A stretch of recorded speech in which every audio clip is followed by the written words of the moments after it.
flecha instantánea y la flecha diferida. Y bueno, la suma de las dos vendría a ser la flecha total, ¿ya? La flecha instantánea es aquella que se genera de manera inmediata al efecto de las cargas. Es decir, cuando nosotros entramos al aula, esas vigas que están soportando a la estructura generan una flecha. Cuando salimos del aula, esa flecha en teoría vuelve a cero.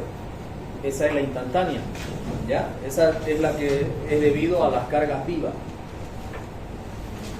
¿Okay? La flecha diferida es debido a las cargas muertas, que se va a permanecer en el tiempo. Peso propio de losa, peso propio de viga, y ahí se considera un porcentaje del mobiliario también en la flecha diferida. Entonces,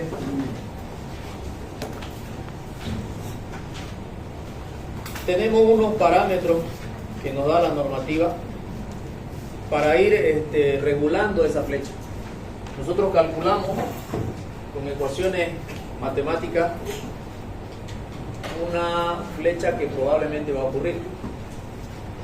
Y la norma establece ciertos valores para flechas máximas que debería de soportar ese elemento estructural. En vigas que no vayan a soportar tabiques o muros, el valor máximo de la flecha sería L sobre 300. Ese es el valor máximo de la flecha, la longitud de la viga dividido entre 300. Cuando no tiene tabiques ni muro esa viga, ¿ya? En vigas que tengan que soportar tabiques o muro, se tienen tres casos en función a la deformabilidad de los elementos, es decir, a la deformabilidad del material del muro, sobre todo por el muro. El primer caso sería si el muro ha sido construido con mortero de cemento, la flecha admisible es L sobre 500, es decir, más estricto, ¿no? Porque ese valor de flecha, si lo hacemos más pequeñito, entonces quiere decir que el material de cemento no se va a fisurar, o por lo menos no se va a ver la fisura, digamos. Si nosotros tenemos la viga,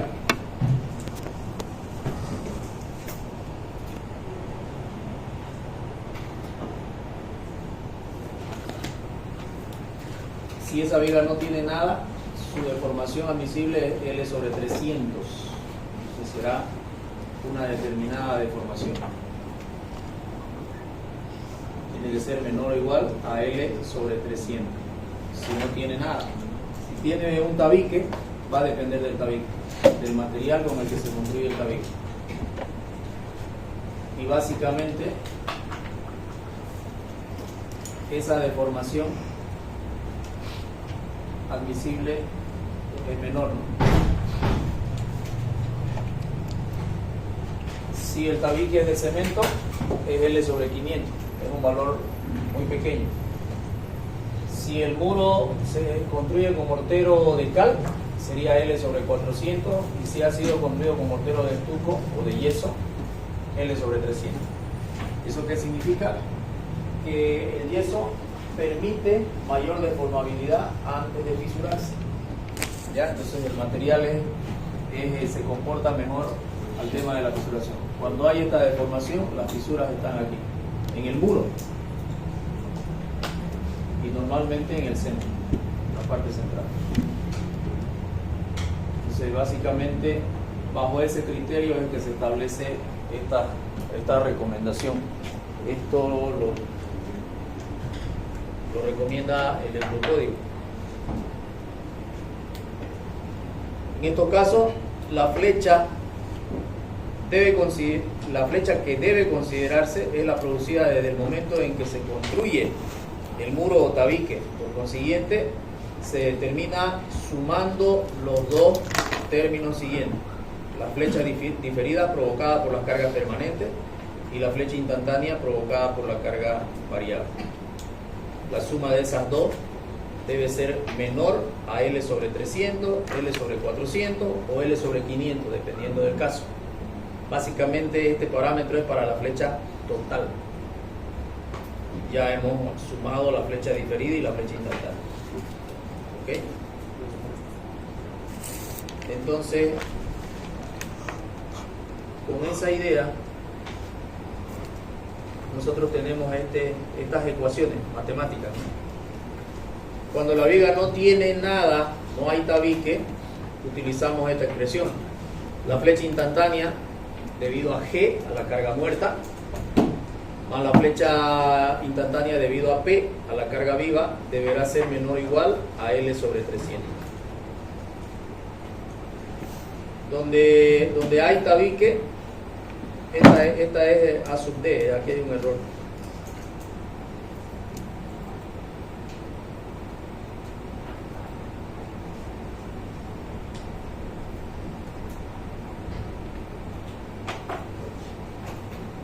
La flecha diferida debido. Donde hay tabique serían estas las expresiones. La flecha instantánea debido a G, esto está mal también, más la flecha diferida debe ser menor o igual a L sobre 300.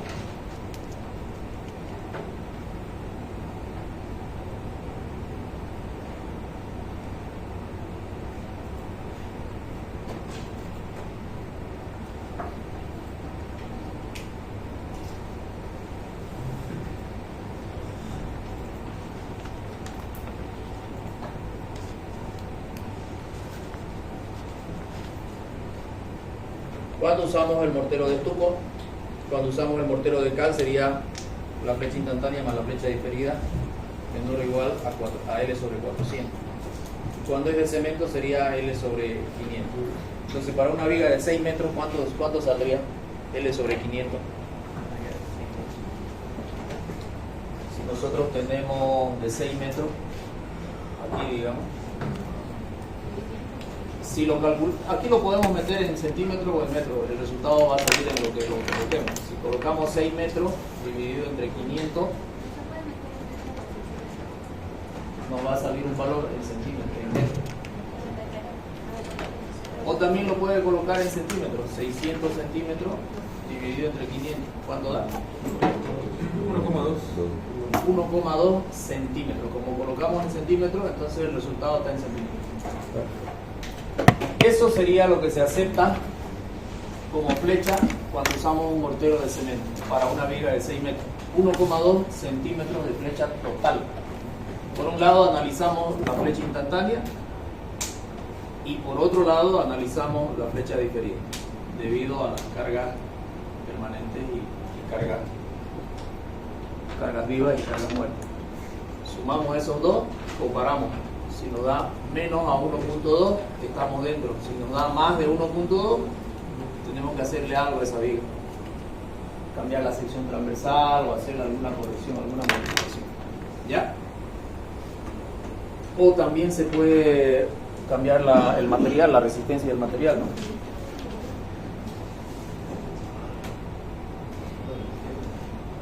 ¿Cómo calculamos el tema de la flecha? Aquí hay una fórmula de la cual partimos nosotros, esta de acá, para calcular la flecha instantánea. Es igual a alfa multiplicado por el m sub k multiplicado por la longitud del elemento elevado al cuadrado dividido entre el módulo del concreto por la inercia efectiva. De esta pequeña formulita se desenvuelve una formulanga que lo vamos a ver enseguida. Entonces, ¿qué es el alfa? Coeficiente del tipo de carga y el tipo de apoyo de la viga. ¿Ya? Es un coeficiente que depende del tipo de carga y el tipo de apoyo de la viga. El m sub k, momento característico máximo. Entonces, cada uno de estos elementos tiene su fórmula. Cada uno de alfa tiene su forma de encontrarlo, que tiene su ecuación. M sub k tiene su ecuación. El L es la luz de la viga. E sub c, el módulo de la deformabilidad del hormigón. Y el I sub B, que es el momento de inercia efectiva. Con esta tablita podemos estimar nosotros el valor de alfa. Si tenemos una viga simplemente apoyada con una carga distribuida uniformemente y rectangular, 5 sobre 48 sería el valor de alfa. Si nuestra viga es simplemente apoyada con una carga puntual en el centro, es 1 sobre 12. Y si tenemos las dos situaciones en el mismo ejemplo, lo hacemos separado. Hacemos primero el 1 y luego el otro, es decir, calcularíamos varios alfa y los sumamos. O sea, cumple el principio de superposición. ¿Se entiende? Porque puedo tener una carga puntual y una carga distribuida rectangular, las dos al mismo tiempo. Si tenemos una distribución de cargas de este tipo, 3 cargas puntuales colocadas a la misma distancia, A, entre cada una de ellas y los extremos de la viga, su flecha sería 1 sobre 10, su alfa sería 1 sobre 10. Estos son los valores de alfa. Si tenemos una viga sin carga, solamente con los momentos actuando en los extremos, sería este el valor de alfa. Otro caso, y así tenemos varios casos de situaciones de carga. Acá, por ejemplo, tengo una viga continua, por eso es el corte aquí. Sin embargo, en la primera viga que vemos acá, tenemos un voladizo. En la segunda viga es continua, por eso se ven los cortes acá, quiere decir que continúa la viga amoblado. Yo quiero calcular el alfa para determinar la flecha en el tramo AP, en ese tramo quiero analizar. Entonces, para ese tramo tengo que utilizar esta expresión, 5 sobre 48 por 1 más el momento en A más el momento en B dividido entre 10 veces el momento sub M al centro. Momento en A aquí, porque cuando es una viga continua el diagrama de momento va así, ¿no? Esta curva que vemos nosotros acá no es el diagrama de momento. Esta curva que estamos viendo en el dibujo es la flecha, es la expresión de la flecha. El diagrama de momentos aquí es arriba y baja y vuelve a subir, ¿no ves? Por eso dice el momento en el apoyo A, quiere decir que aquí hay un valor de momento acá arriba, hay un valor de momento. En el apoyo B hay otro valor de momento acá arriba. Y en el medio, en el medio, aquí abajo. Pero ojo, esta curva no está mostrando el diagrama de momento. Esta curva está mostrando la deformación de la viga. ¿Ok? Y así tenemos ecuaciones unas más complicadas que otras, solo para hallar el valorcito de alfa de la ecuación que les mostré. Por eso les decía, esta expresión que aparentemente es bastante simple, se complica porque cada uno de estos elementos se va complicando para encontrarlo. ¿Ya? Entonces ahí hallamos algo. Con esas tablas hallamos algo.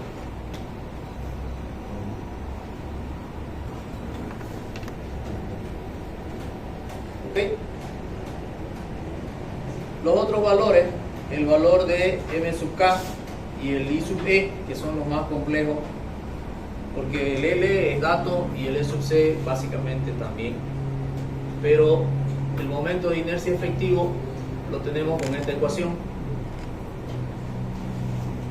Con esta ecuación nosotros calculamos el momento de inercia efectivo. El momento de inercia crítico, el momento de inercia de la sección fisurada, dividido entre 1 menos 2/3 del momento característico, el momento crítico sobre el momento característico elevado al cuadrado, multiplicado por 1 menos el momento de inercia, el mismo de acá, dividido entre el momento de inercia sub 0. Con esta ecuación encontramos el I sub E. Y el momento característico lo encontramos, aquí está la ecuación para hallar el módulo del concreto. Lo encontramos con esta ecuación. Esta de acá es para hallar el M sub CR, el momento de fisuración. M sub CR es igual a la resistencia del hormigón a flexotracción multiplicado por el momento de inercia dividido entre el Y sub T, que es la distancia desde el centro de gravedad de la sección del hormigón a la fibra más traccionada. La distancia del centro de gravedad de la sección del hormigón a la fibra más traccionada. Eso es el Y sub T, es una distancia. ¿Ok? Y con eso tendríamos todos los datos para hallar la flecha.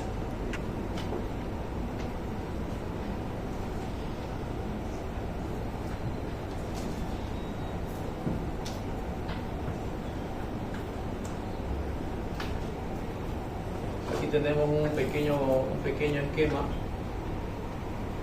del comportamiento aproximado de lo que es el concreto armado, ¿no? La ubicación del momento plástico, del momento de fisuración y del momento máximo de servicio. El M sub K, el momento máximo de servicio.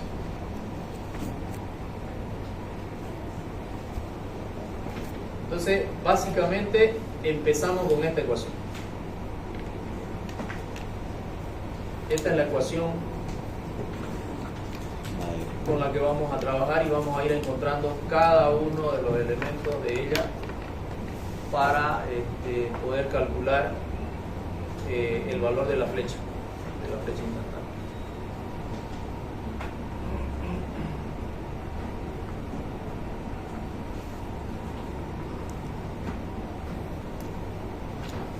Aquí hay una secuencia de los pasos que se realizan. Para el cálculo de la flecha, usando estas expresiones, es válido el principio de la superposición de los efectos. En vigas continuas, los momentos de apoyo MA y MB entran con su respectivo signo. Eso hay que tenerlo en cuenta. Los momentos de apoyo entran con su respectivo signo. El momento M sub M, que refiere al momento máximo en el tramo entre A y B, entra para el cálculo de alfa con su signo respectivo, es decir, positivo. En el caso de presentarse una viga cualquiera que no se encuentra en la tabla anterior, se deberá aplicar cualquier método elástico para determinar su deformación, considerando que el módulo de rigidez flexionar vale E sub C y el momento de inercia efectivo. Hay que trabajar con esos dos. Las flechas diferidas son las que aparecen en el transcurso del tiempo bajo las cargas de duración larga. Necesariamente estas flechas vienen a sumarse a las instantáneas y están originadas por efecto de la retracción y la afluencia. El cálculo preciso es de difícil obtención, ya que las variables que intervienen son numerosas. Entre ellas tenemos la temperatura, la humedad, las condiciones de curado, la edad del hormigón, la cuantía de la armadura, el valor relativo de la carga permanente, etcétera, etcétera, etcétera. Debido a que las variables son muchas y difíciles de cuantificar, un procedimiento consiste en sumar la flecha total, suponiendo que es beta veces mayor que la flecha instantánea. Todo con referencia a la carga permanente, ya que ella es la que origina la flecha diferida. Es decir, vamos a obtener la flecha diferida a partir de la flecha instantánea producida por la carga permanente. Cualquier carga produce una deformación instantánea, A sub T, debido a la retracción y la afluencia, y aquí calculamos la flecha diferida. Nosotros sabemos que la flecha total es igual a la flecha instantánea debido a la carga G más la flecha diferida. Básicamente eso. Y el criterio está en decir la flecha total va a ser beta veces la flecha instantánea debido a la carga permanente. ¿Ya? De ahí es que llegamos a la ecuación de que la flecha diferida va a ser igual a la flecha instantánea debido a G, a la carga permanente, multiplicado por beta menos 1. Y el valor de beta también lo determinamos. Esta sería la flecha diferida. Y el valor de beta lo determinamos también con una ecuación.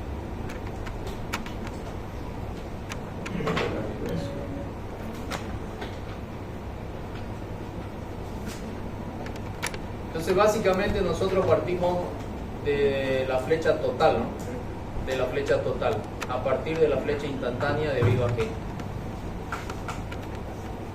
con eso si quisiéramos determinar la diferida, tendríamos que aplicar esta ecuación. ¿Ok? Eso es en cuanto a flechas. La siguiente clase vamos a mirar un ejercicio al detalle, paso por paso, para ver cómo se determinan estas flechas. ¿Ya? Por el momento déjenme sus trabajos prácticos aquí.